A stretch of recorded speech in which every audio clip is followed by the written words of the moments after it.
Hi, it's time for Street Talk, your voice and your views on the issues and the news. It's called the superclass, roughly 6,000 people who are shaping the history of our time. At least that's the theory presented by author David Rothkopf on one of our shows this week, and it's prompted a heated debate on our website. One viewer in America disagrees with the theory. No one person has power. They occupy positions of power. All of these people are subject to the global capitalist system, which is the real power. A different theory came from another viewer in the USA. Modern elites may smash one structure and set up another in which they enact quite different rules.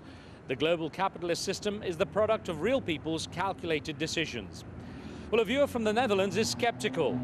This superclass infringes on the liberty of all the rest. Not only do they conspire in their own interest, but they also prejudice others to their class's interest. As much as people worry about the global oil crisis, diminishing water supplies are also causing concern to developing nations as much as the industrialized world. That's the opinion of Sveta Daga, who told us in her own words why people should pay attention and what one organization is doing to help. There are over 1.1 billion people in the world who lack access to clean water. So bringing awareness to this issue is really important so that we can learn to adapt and conserve our water resources for the future. Right now we're working in Kenya, and we're doing 1,500 schools in Kenya, and there are more girls attending school now than boys. They're happier, they're healthier, they're actually paying attention in class.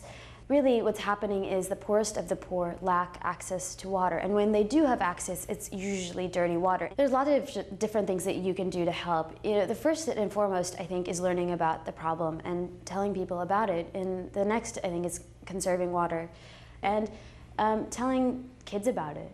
They're the ones who are absorbing the most information now. So if they learn as they're growing up to conserve water, they're more likely to conserve it all during their lifetime.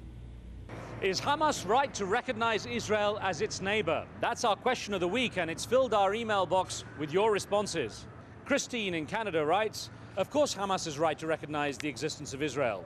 The question is, will Israel stop treating the Palestinians in such a dehumanizing manner? In Switzerland, one viewer has a different opinion. You can close your eyes and deny the world around you, but the state of Israel exists.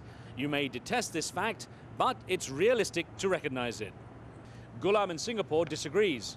Hamas recognizing Israel as its neighbor is like forcing yourself to be with someone who does not belong in your house.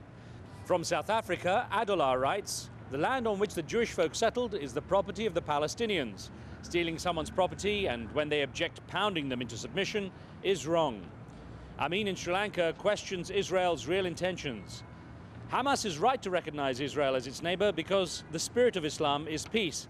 But I'm sure Israel would reject all genuine efforts aimed at peace. And that's it until next time. Next week's question of the week is, should the Southern movement be barred from Iraq's general election if the Mehdi army is not disbanded? Post your comments by email or video mail on our YouTube website, and we'll try to get to the best ones on the show. And don't forget to keep sending in your questions and comments to riz@aljazeera.net with your feedback on our show or anything else you see on the channel. What you hear on Street Talk is not necessarily the view of Al Jazeera, and some of the content may be edited, but for time and space reasons only. And that's the talk on the street.